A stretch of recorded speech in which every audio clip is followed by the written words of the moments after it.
नमस्कार मित्रांनो, आज आपण एका पाठोपाठ एक अशा 3 कहाण्या ऐकणार आहोत. पहिल्या कहाणीला आता सुरुवात करू.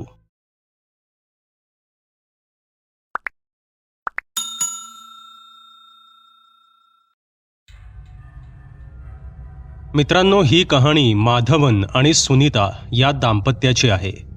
माधवन जो की मूळचा केरळचा राहणारा होता आणि 1990च्या दरम्यान मुंबईत नोकरीच्या निमित्ताने आला होता. काहीच वर्षात त्याची भेट सुनीताशी झाली. सुनीता जी की मुंबईचीच राहणारी होती आणि ती एका गरीब कुटुंबातील होती. मुंबईमध्येच दोघांचं जमलं, पण दोघांच्या घरचे ते दोघे वेगळ्या जातीचे असल्याने लग्नासाठी तयार नव्हते. पण त्यांना तर लग्न करायचंच होतं. तर मग दोघांनी आपापल्या कुटुंबाच्या विरोधात जाऊन कोर्टात जाऊन लग्न केलं. 1995 साली दोघांनी लग्न केलं. लग्नापूर्वी माधवन आपल्या काही मित्रांसोबत एकाच चाळीत राहायचा, पण लग्नानंतर त्याने त्याच भागात एक छोटंसं घर भाड्यानं घेतलं आणि मित्रांच्या मदतीने घरासाठी थोडं सामान म्हणजे भांडी वगैरे खरेदी केली. ही घटना तेव्हाची आहे जेव्हा गॅसचा जास्त वापर होत नसे. बहुधा सर्व लोक रॉकेलवर चालणाऱ्या स्टोव्हचा वापर करत असत. माधवनने जे घर भाड्यानं घेतलं होतं त्याचं नुकतंच नूतनीकरण झालं होतं. ती आधी एक खूप साधी खोली होती, पण घर मालकाने नुकतंच त्या घराला नव्याने व्यवस्थित बांधून घेतलं होतं. ते घर आता चांगलं दिसू लागलं होतं, पण त्या घराच्या भिंती अजूनही थोड्या ओलसर होत्या. सिमेंट जसंच्या तसं होतं. त्या ओल्या भिंतींवर फक्त पांढऱ्या रंगाचा एक हात मारला गेला होता. ते घर जास्त मोठं नव्हतं. 10 बाय 8चं एक छोटंसं घर होतं आणि त्याच्याच आत एका कोपऱ्यात स्वयंपाकघर बनवलं होतं, तर दुसऱ्या कोपऱ्यात बाथरूम होतं. बाथरूमसुद्धा नावापुरतंच होतं. एक अर्धी भिंत घालून वरून पडद्याने झाकलेलं होतं. म्हणजेच थोडक्यात सांगायचं झालं तर ते बाथरूम म्हणजे एक छोटी मोरी होती. माधवनने घाईघाईत लग्न केल्यामुळे काही दिवस तडजोड करून तिथेच राहण्याचा त्यांनी विचार केला होता. ते घर ज्या अवस्थेत होतं त्याच अवस्थेत त्यांनी ते घर भाड्यानं घेतलं होतं. त्या दिवसात माधवन आणि सुनीता दोघेही नोकरीला होते. दोघांच्या कामाच्या वेळा वेगवेगळ्या होत्या. एक कामावरून घरी यायचा तर दुसरा कामावर निघून जायचा. माधवनची नेहमी रात्रपाळी असायची, कारण रात्रपाळीमध्ये त्याला जास्त पगार आणि वरून आणखी भत्ता मिळत होता. त्यामुळे थोडाफार वरखर्च निघून जात होता. कालांतराने काही पैसे जमा करून दुसऱ्या एखाद्या ठिकाणी चांगल्या आणि मोठ्या घरात शिफ्ट होण्याचा त्यांचा बेत होता. पण कदाचित नियतीला हे मान्य नव्हतं. आता ते दोघं त्या घरात शिफ्ट झाले होते. त्याच्या काहीच दिवसानंतरची ही घटना आहे. एके दिवशी दुपारी माधवन घरात झोपला होता. सुनीता तेव्हा कामावर होती. संध्याकाळचे 4:30-5 वाजत आले होते आणि तेव्हा त्याला आपल्या खांद्यावर कोणाचा तरी हात आहे असं जाणवलं. त्यानं झोपेतच ते जे काही होतं ते झटकलं. त्याला वाटलं एखादा किडा वगैरे असेल आणि तेव्हाच त्याने आपल्या कानांच्या अगदी जवळ बांगड्यांचा आवाज ऐकला. त्याला असं वाटलं जणू कोणीतरी त्याला झोपेतून जागं करण्याचा प्रयत्न करतंय. माधवनने कुशी बदलून मागे पाहिलं तर तिथे कोणीच नव्हतं. मग त्याने आपले डोळे पुन्हा बंद केले आणि तो तसाच पडून राहिला. त्याला पुन्हा बांगड्यांचा खळखळाट ऐकू आला आणि आता तो पुन्हा पूर्णपणे जागा झाला. त्याला वाटलं की खोलीच्या बाहेरून कुठून तरी आवाज येत असावा. आता त्याची झोप पूर्णपणे उडाली होती. तो उठून घराबाहेर आला आणि जाऊन त्या घराच्या उंबरठ्यावर बसला. त्याच्या घराच्या भिंतीला लागूनच गल्लीत पाण्याचा नळ होता. दरवाजाजवळच एक बादली ठेवली होती. तसं बसल्या बसल्या त्याने त्या बादलीत पाणी भरण्यास सुरुवात केली आणि मग पुन्हा जाऊन तो उंबरठ्यावर बसला. त्याची तिथे आसपास थोडीफार ओळख झाली होती. तेव्हा त्याच वेळी त्याचा एक मित्र त्याच गल्लीतून सायकलवरून जात होता. माधवनला बाहेर बसलेलं पाहून तो तिथेच थांबला आणि माधवनला त्याने विचारलं, काय माधवन, कसा आहेस? कसं चाललंय तुझं काम? तसं माधवनने उत्तर दिलं, छान आहे आणि सर्व काही ठीक चाललंय.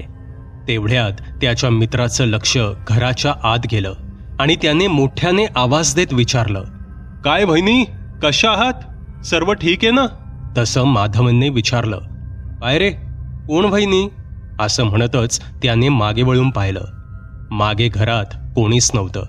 तसं त्याचा मित्र म्हणाला, अरे कोण बहिणी काय, तुझ्या बायकोला विचारतोय. तसं माधवन म्हणाला, तू ठीक आहेस ना? पिऊन आलायस की काय? तुझ्या बहिणी घरात नाहीयेत, कामावर गेल्यात. 6 वाजता येतील त्या. त्यावर त्याचा मित्र म्हणाला, काय? अरे पण खरंच मी आतमध्ये आत्ता वहिनींना पाहिलं, त्या आतच आहेत. मी जसा आवाज दिला तशा वहिनी तिथून बाजूला झाल्या. तसं माधवनने त्याला त्याच्या जवळ बोलावलं आणि पूर्ण दरवाजा उघडत त्याला आत डोकावून पाहण्यास सांगितलं. आता ते काही फार मोठं घर नव्हतं. ते एका खोलीचंच घर होतं. त्यामुळे तिथे लपून बसायला वगैरे अशी कुठेच जागा नव्हती. जेव्हा त्याच्या मित्राने आत डोकावून पाहिलं तेव्हा आता मात्र त्याला तिथे कोणीच दिसत नव्हतं. तो पुन्हा माधवनला म्हणाला, अरे माधवन, मी मस्करी नव्हतो करत. खरोखर मी आतमध्ये वहिनींना पाहिलं. हा त्यांचा चेहरा नीट दिसला नाही, पण आता तुझ्या घरात तुम्ही दोघच राहता आणि तुझ्या घरात जी बाई असणार ती तुझी बायकोच असणार ना? दुसरं कोण असणार? जा ना बाबा, आत्ताच अर्धवट झोपेतून उठलोय. कशाला डोकं खातोयस? वहिनी संध्याकाळी येतील. तुला भेटायचं असेल तर संध्याकाळी ये, माधवन त्रासलेल्या स्वरात म्हणाला. अखेर त्याच्या मित्राने आपली हार मानली आणि तो तिथून निघून गेला. मग माधवन ती पाण्याने भरलेली बादली घेऊन घराच्या आत गेला आणि आतून दरवाजा लावून घेतला आणि मोरीमध्ये बादली ठेवून तो पुन्हा घराच्या बाहेर आला. तेव्हा त्याला पुन्हा बांगड्यांचा आवाज ऐकू आला. आता त्याने तो आवाज खूप स्पष्ट ऐकला होता. त्याने पडदा बाजूला करून पुन्हा घरात पाहिलं, पण तिथे कोणीच नव्हतं. मग तो फ्रेश झाला आणि सुनीताला आणण्यासाठी बाहेर निघून गेला. काहीच वेळात माधवन सुनीताला घेऊन घरी परत आला. थोडा वेळ आराम करून सुनीता रात्रीच्या जेवणाची तयारी करू लागली. तेव्हा ते रॉकेलच्या स्टोव्हचा पंप मारत त्याला पेटवण्याचा प्रयत्न करत होती. पण अचानकच स्टोव्हमधून आग भडकली.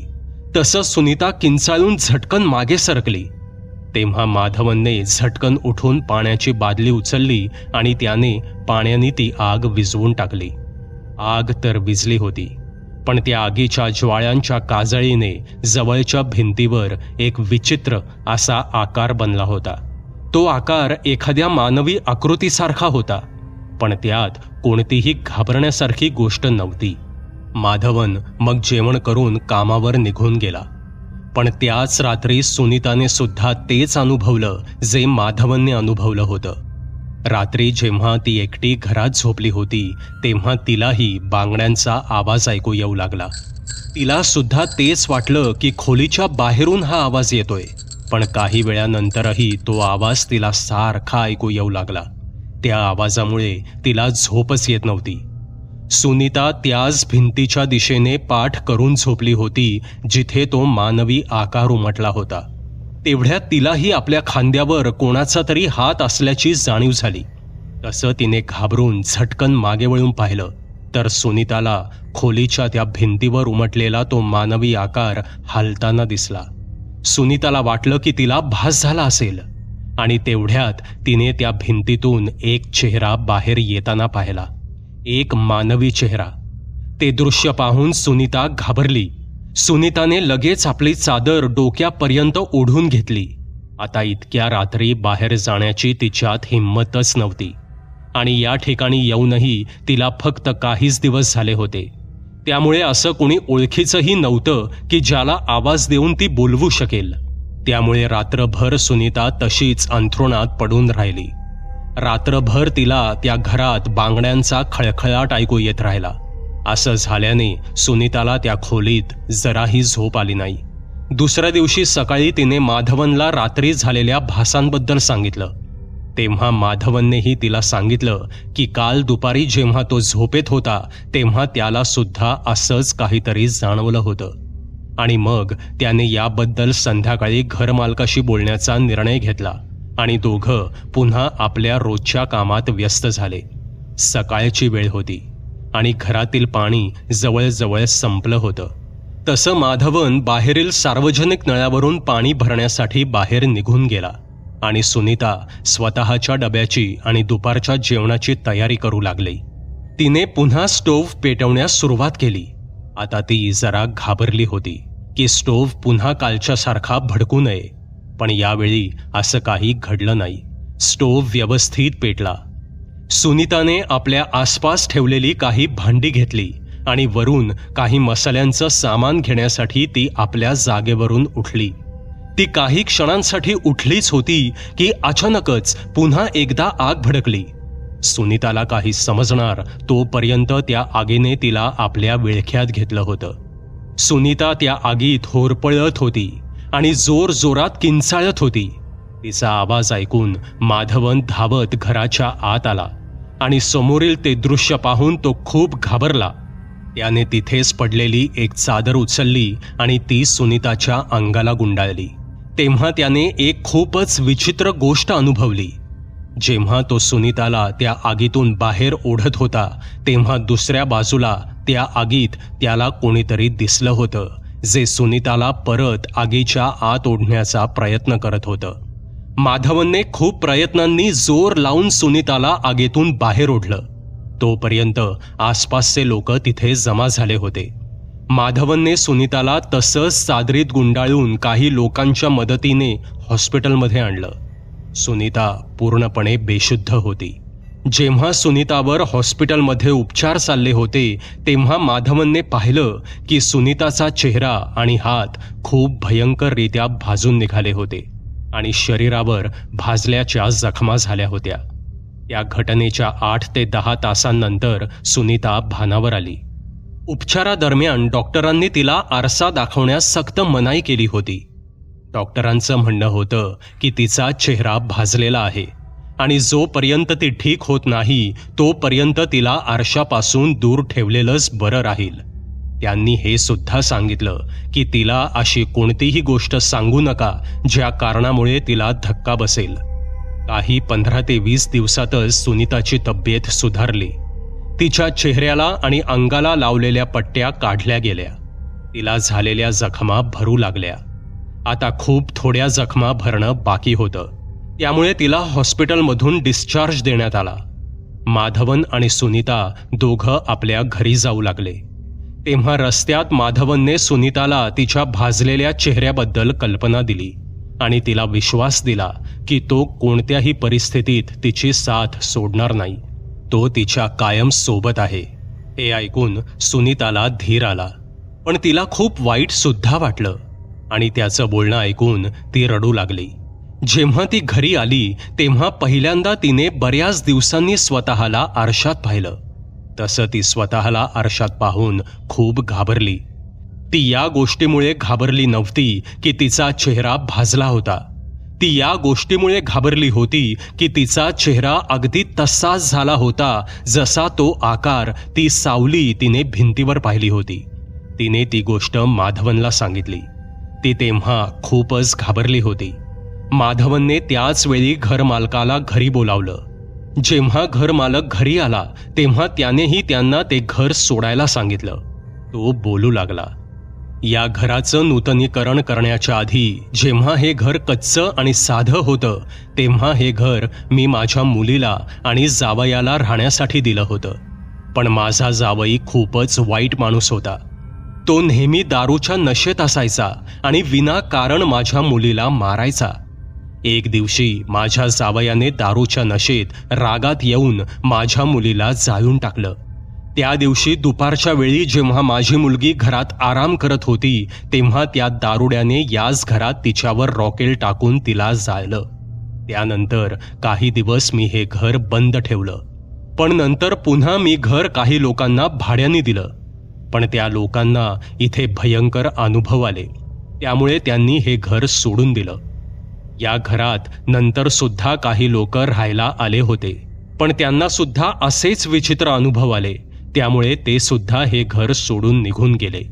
या घरात कोणीही भाडेकरू टिकलाच नाही. त्यामुळे मी एका जाणकाराला याबद्दल विचारलं. तसं तो माणूस हे घर पाहून गेला आणि त्यानं मला सांगितलं की या घरात माझ्या मुलीच्या आत्म्याचं अस्तित्व आहे. तिचा आत्मा मुक्त झालेला नाही, तो याच घरात वावरतोय. त्यानं हे सुद्धा सांगितलं की कदाचित हे जुनं घर पाडून इथेच नव्याने पुन्हा घर बांधा. असं केल्याने त्या आत्म्याचं या जुन्या घराशी असणारं नातं तुटेल आणि तो आत्मा इथून निघून जाऊन मुक्त होईल. पण घर नव्यानं बांधून सुद्धा काही फायदा झालेला दिसत नाही.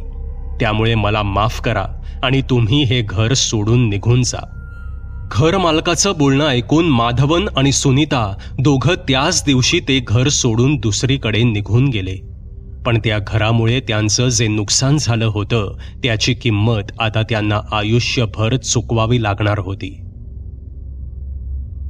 मित्रांनो, ही कहाणी सुरेश आणि सीमा नावाच्या दाम्पत्याची आहे. सुरेश आणि सीमा उत्तर प्रदेशातील हापूड नावाच्या शहरात राहत होते. त्यांचं एक छोटंसं कुटुंब होतं. कुटुंबात सुरेश, सीमा आणि त्यांचा 4 वर्षांचा मुलगा होता.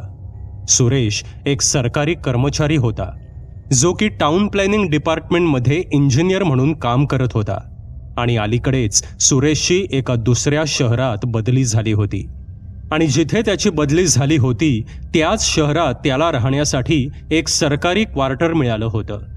ते घर बरंच मोठं होतं. तसं ठरल्याप्रमाणे सुरेश आपलं सामान ट्रकने ट्रान्सफर करून त्या घरात शिफ्ट होण्यासाठी आपल्या कुटुंबासोबत निघून गेला. जेव्हा सुरेश आपल्या कुटुंबाला घेऊन पहिल्यांदा त्या घराजवळ पोचला तेव्हा ते घर पाहून त्यांना असं वाटत होतं की ते घर बऱ्याच वर्षांपासून बंद आहे. घराच्या अवतीभोवती लोखंडी तारांचं कुंपण होतं. जागोजागी गवत उगवलं होतं, जे की उन्हामुळे सुकलं होतं. भिंतींचा तर रंग सुद्धा उडाला होता. जसं ते घराच्या आत गेले तसं त्यांना दिसलं की आतही तीच अवस्था होती. सर्व बाजूला कोळ्याची जळमटं बनली होती. भिंती काळ्या पडल्या होत्या आणि भिंतींचा रंग उडाला होता. सीमा आणि सुरेशचा पहिला दिवस पूर्ण घर साफ करण्यातच निघून गेला. त्या घरात एकूण 3 खोल्या होत्या आणि एका बाजूला एक बाथरूम आणि एक किचन होतं. तिथेच एका खोलीत एका भिंतीत कपाट होतं आणि त्याला जाड लाकडाचे 2 दरवाजे होते. त्या दरवाजांना कडी लावून आणि त्यावर एक मोठं कुलूप लावून ते बंद केलेले होते.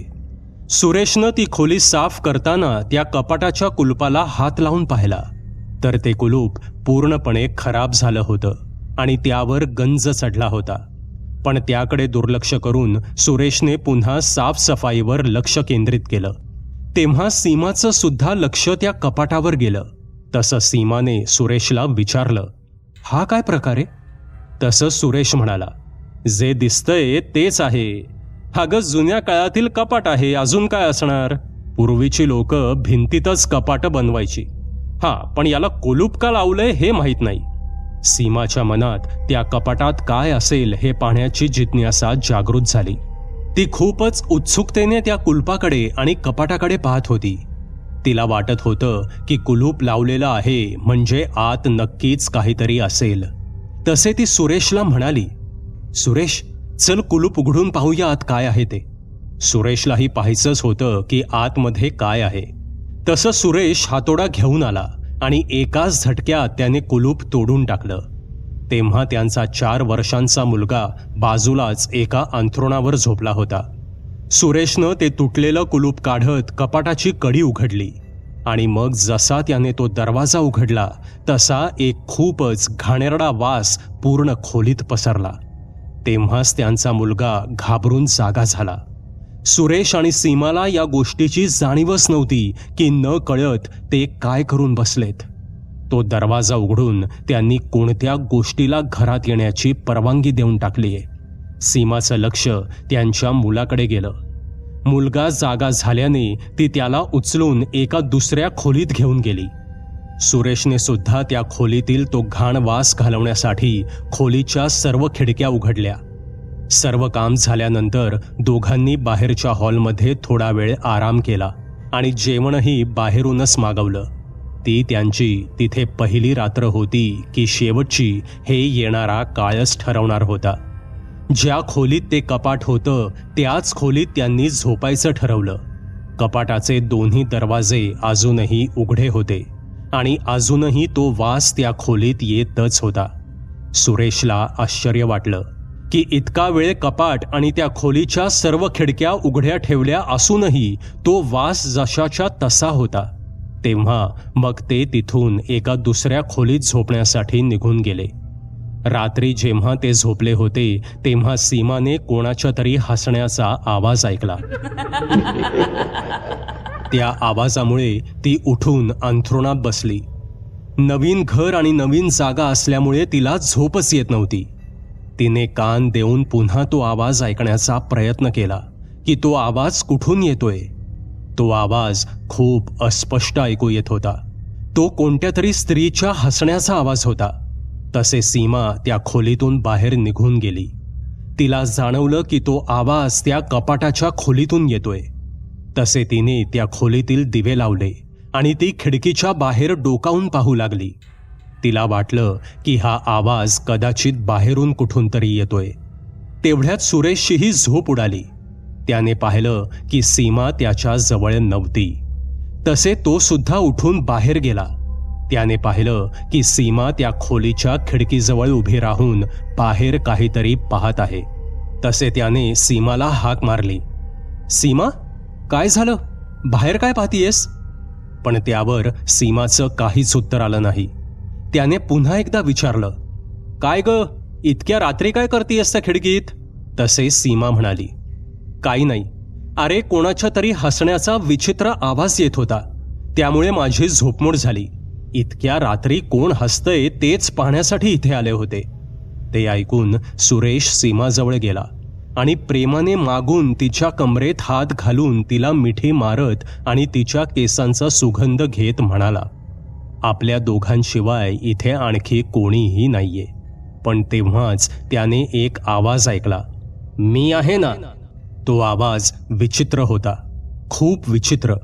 आणि इतक्यात कोणीतरी मागून येऊन सुरेशला मिठी मारली. सुरेशने दचकून मागे पाहिलं तर सीमा त्याच्या मागे त्याला मिठी मारून उभी होती. त्याने घाबरून पुढे पाहिलं तर आता पुढे त्याच्या समोर कोणीच नव्हतं.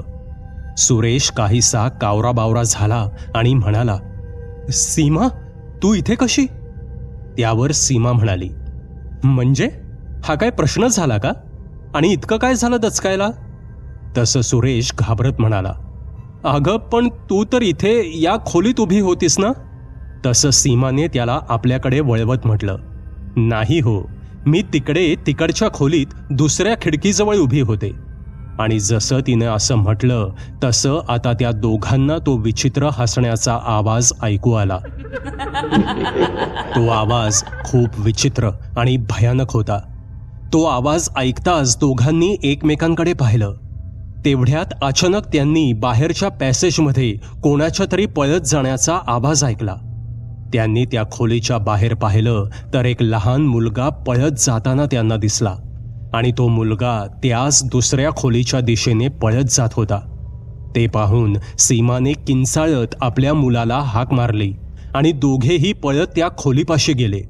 ते दोघे जेव्हा तिथे गेले तेव्हा त्यांचा मुलगा उठून बसला होता आणि आपल्या अवतीभोवती कोणाला तरी शोधत होता. त्यांनी पाहिलं की त्यांच्या मुलाच्या मागे एक लहान मुलगा होता, जो त्यांच्या मुलाच्या मागे लपून त्यांनाच पाहत होता. त्याचा फक्त एक डोळा आणि अर्धा हसरा चेहरा दिसत होता, पण ते हसणं विचित्र होतं. सीमा घाबरून पळतच आपल्या मुलापाशी गेली. जशी ती तिथे गेली तसे तो मुलगा पुन्हा त्यांच्या मुलाच्या मागे लपला. पण जेव्हा सीमाने आपल्या मुलाला उचललं तसं तो मुलगा तिथून गायब झाला. त्या प्रसंगाने दोघेही घाबरले होते. ते विचार करत होते की त्यांच्या सोबत हे काय विचित्र घडतंय. सुरेशही सीमाजवळ गेला आणि आता ते तिघेही त्या खोलीत एकमेकांना मिठी मारून घाबरून आणि सुन्न होऊन उभे राहिले. सीमा तर खूपच घाबरली होती. तेवढ्यात त्यांच्या मुलाचं लक्ष दरवाजाकडे गेलं आणि त्याने कोणाला तरी हाक मारली. तसे सुरेशने जेव्हा त्या दरवाजाजवळ पाहिलं तेव्हा कोणीतरी अचानक त्यांच्या डोळ्यांसमोरून वेगाने पळत त्या कपाटाच्या खोलीत गेला असल्याचं त्याला जाणवलं. त्याला पळताना पाहून सुरेशनेही तिथेच पडलेली एक लाकडी काठी उचलली आणि तो त्याच्या मागे मागे त्याच खोलीत गेला. जसा तो खोलीपाशी पोचला त्याने कपाटाचा दरवाजा बंद झाल्याचा आवाज ऐकला. त्याने खोलीत जाताच इकडे तिकडे पाहिलं, पण खोलीत कोणीच नव्हतं. आता खोलीतील दिवे सुद्धा मध्येच अचानक चालू बंद होत होते. एकंदरीत वातावरण खूपच भयानक होतं. सुरेश हळूच त्या कपाटापाशी गेला आणि त्याने कपाटाच्या दरवाजाला हात लावला, पण त्याने बाहेरून दरवाजा उघडण्यापूर्वीच कोणीतरी आतून दरवाजा ढकलला. त्याने दचकून समोर पाहिलं. त्या कपाटाच्या एका कोपऱ्यात एक स्त्री उभी होती आणि ती सुरेशला पाहून हसत होती. तिला पाहून काही क्षणांसाठी सुरेशचं डोकं सुन्न पडलं.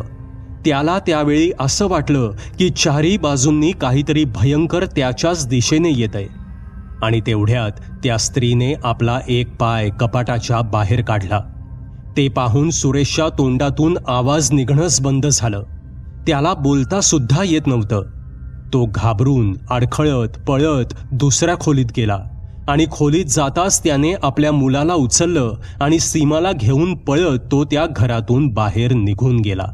तेव्हा सुरेशने कंपाऊंडमध्ये उभे राहून आत पाहिलं, तर आत तीच काळी स्त्री उभी होती जिला आत्ता काही वेळापूर्वी सुरेशने त्या कपाटात पाहिलं होतं. आणि त्या स्त्रीजवळ तो लहान मुलगा उभा होता जो की अगदी त्या स्त्रीसारखा भयानक दिसत होता. सुरेश परत त्या घरात गेला नाही. काही दिवसांनंतर त्याने त्या घराबद्दल माहिती काढली. तेव्हा त्याला समजलं की त्याच घरात खूप वर्षांपूर्वी एका स्त्रीने आपल्या मुलाला मारून टाकलं होतं.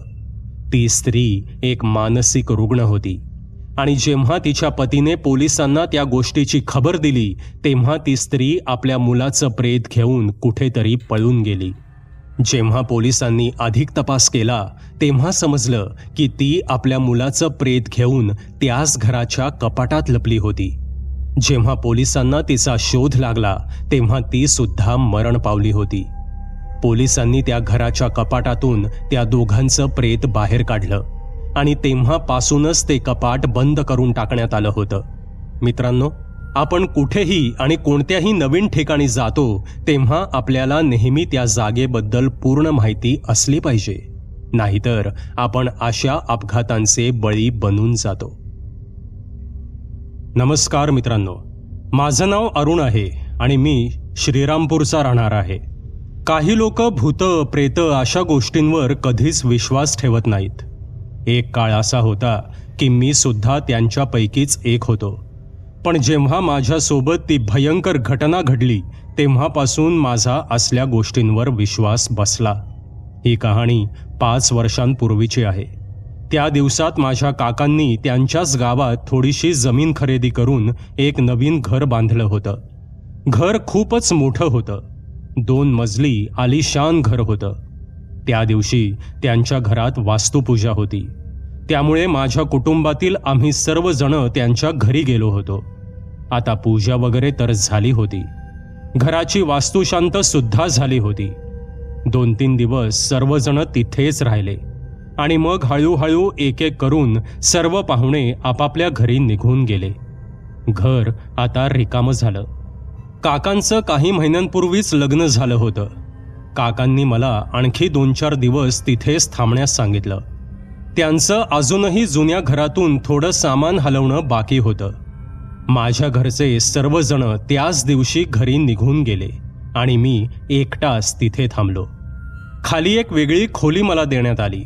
त्या खोलीत टीव्ही वगैरेही होता आणि हवाही छान येत होती. पण काही घरं अशी असतात की जी नेहमी तुमच्याशी काही ना काही बोलू इच्छितात आणि जर तुम्ही अशा घरात गेलात तर ते घर एखाद्या जिवंत माणसासारखं जाणवतं. असं वाटतं की घरही एखाद्या माणसासारखा श्वास घेतंय. पहिल्या दिवशी जेव्हा मी वरच्या खोलीत होतो तेव्हापासून हे सुरू झालं. मी त्या घरात जिथे कुठे जायचो तेव्हा मला असं वाटायचं की जणू हे घर स्वतः श्वास घेतंय. मनात प्रत्येक वेळी एक विचित्र असा भास निर्माण व्हायचा. मला असं वाटायचं की जणू कोणीतरी सदानकदा माझ्या अवतीभोवतीच आहे. जसं कोणीतरी माझ्या प्रत्येक हालचालीवर नजर ठेवून आहे. त्या होणाऱ्या विचित्र भासामुळे त्या दिवशी माझा मूड काही ठीक नव्हता. मी आतल्या आत घाबरलो होतो. घरातून सर्वजण निघून गेल्यानंतर घर एकदम शांत झालं होतं.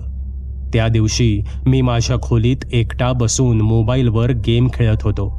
तेव्हा माझं पूर्ण लक्ष गेम खेळण्यातच होतं. पण तेव्हा मला जाणवलं की त्या खोलीच्या बाथरूमचा दरवाजा आपोआप उघडला जात आहे.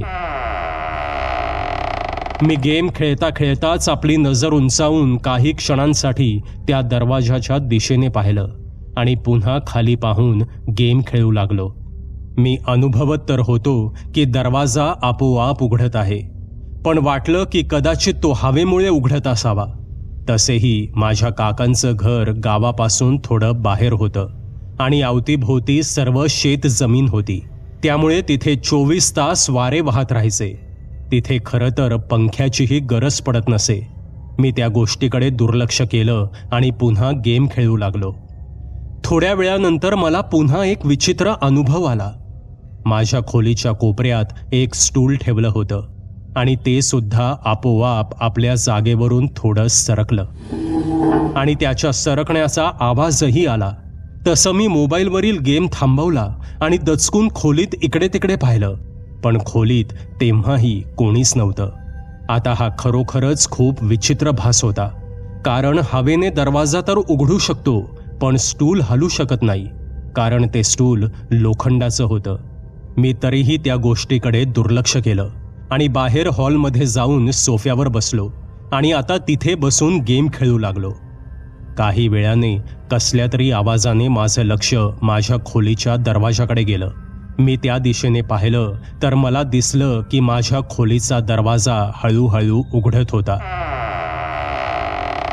मला तेव्हा माझ्या अवतीभोवती जे काही घडत होतं त्याचा खूप राग आला होता, कारण त्या गोष्टीमुळे मला गेम खेळण्यात डिस्टर्ब होत होता.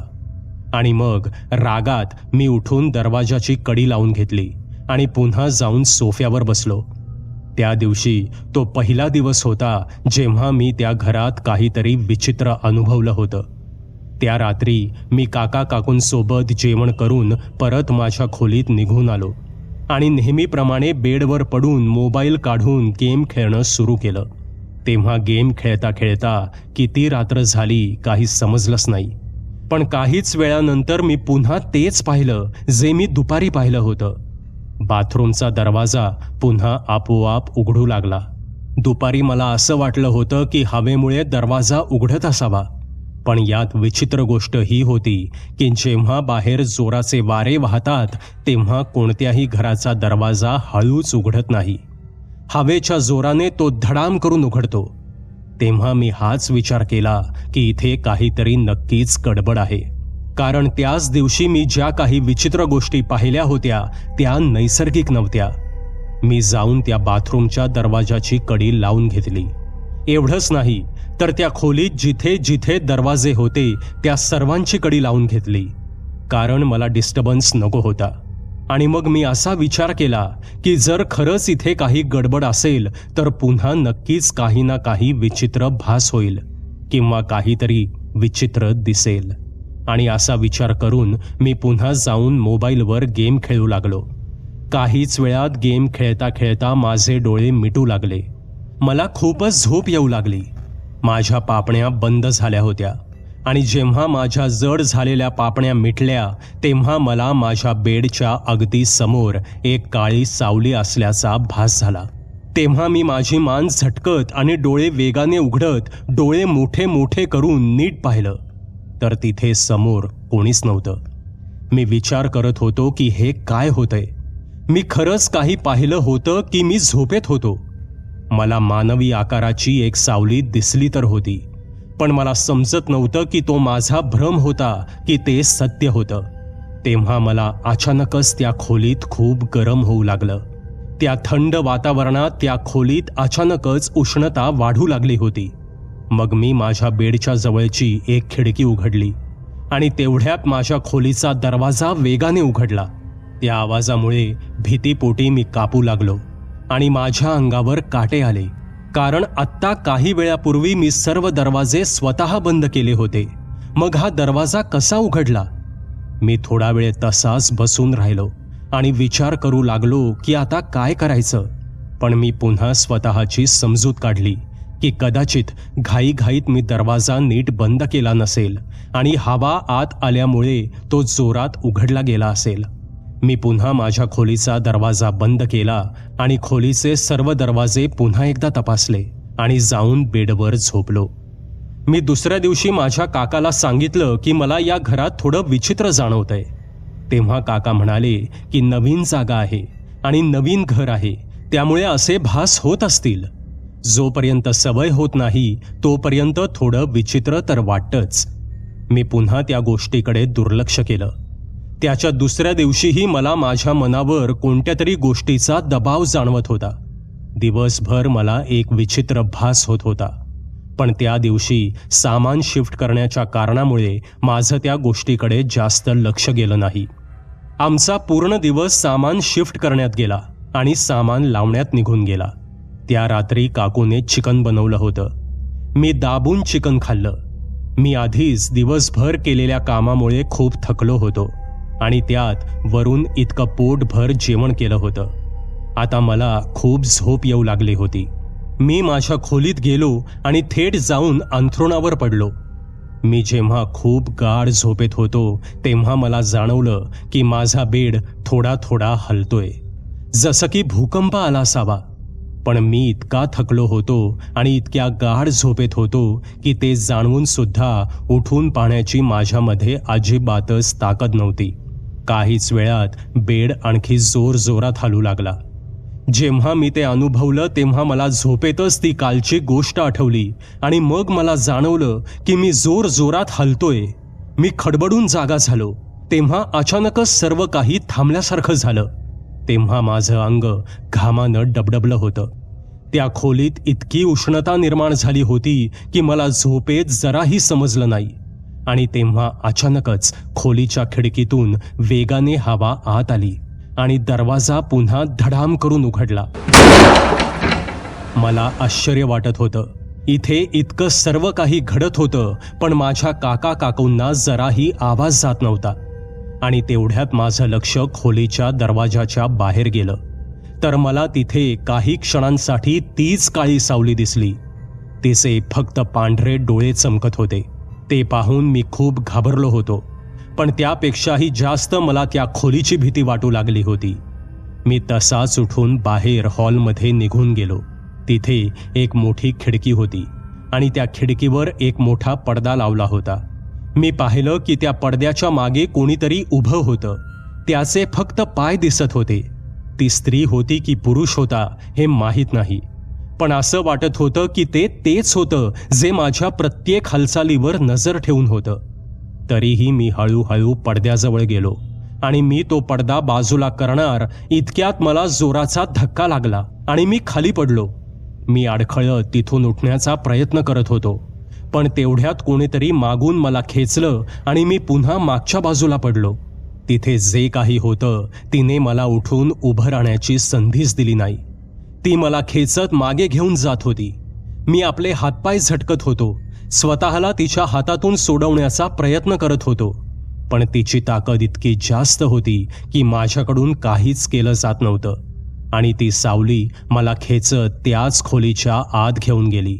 आत जाताच दरवाजा आपोआप धडाम करून बंद झाला आणि तेव्हा मी पाहिलं की माझ्या समोर एक काळी सावली होती जी एखाद्या दिव्याच्या ज्योतीसारखी हवेत थरथरत होती. तेव्हा मी ओरडण्याचा निष्फळ प्रयत्न करत होतो. माझे हातपाय थंड पडले होते. घसा सुकला होता आणि माझ्या घशातून आवाजच निघत नव्हता.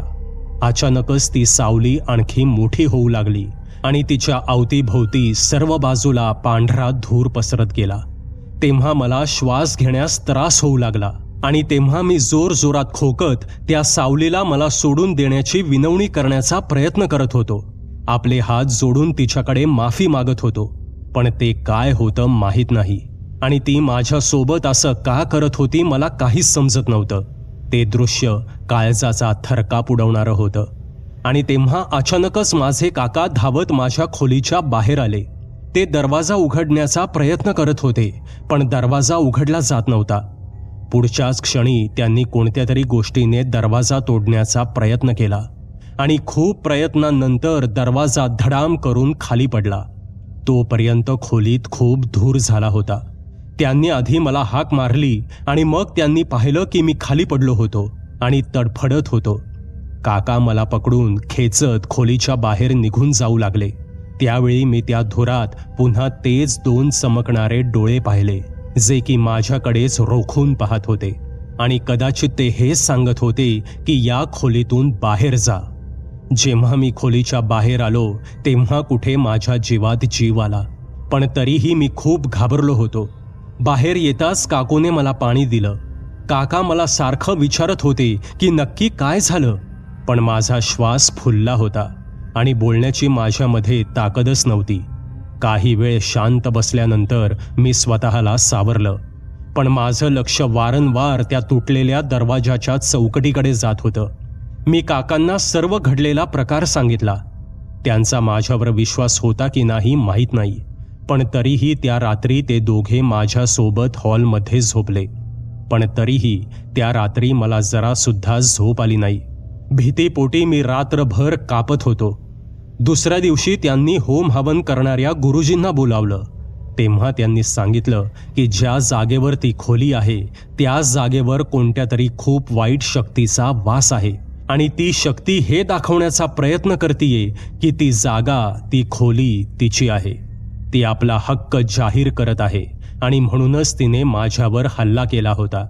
त्यांनी पुन्हा एकदा घरात पूजापाठ आणि त्या घराची शांतता वगैरे केली. मी तर त्याच्या दुसऱ्याच दिवशी माझ्या घरी निघून गेलो. त्यानंतर मी आजपर्यंत कधीच माझ्या काकांच्या घरी गेलेलो नाही. माहीत नाही ती सावली अजूनही तिथे आहे की नाही, पण ती घटना मी कधीच विसरू शकत नाही. मित्रांनो, या भयकथा तुम्हाला कशा वाटल्या ते कॉमेंटमध्ये नक्की सांगा. पुन्हा भेटूयात अशाच एका भयकथेसोबत. धन्यवाद. सबस्क्राईब करा एटी स्टोरी टेलर चॅनलला आणि बेल आयकन दाबून ऑलवर क्लिक करा आमचे व्हिडिओज सगळ्यात आधी बघण्यासाठी.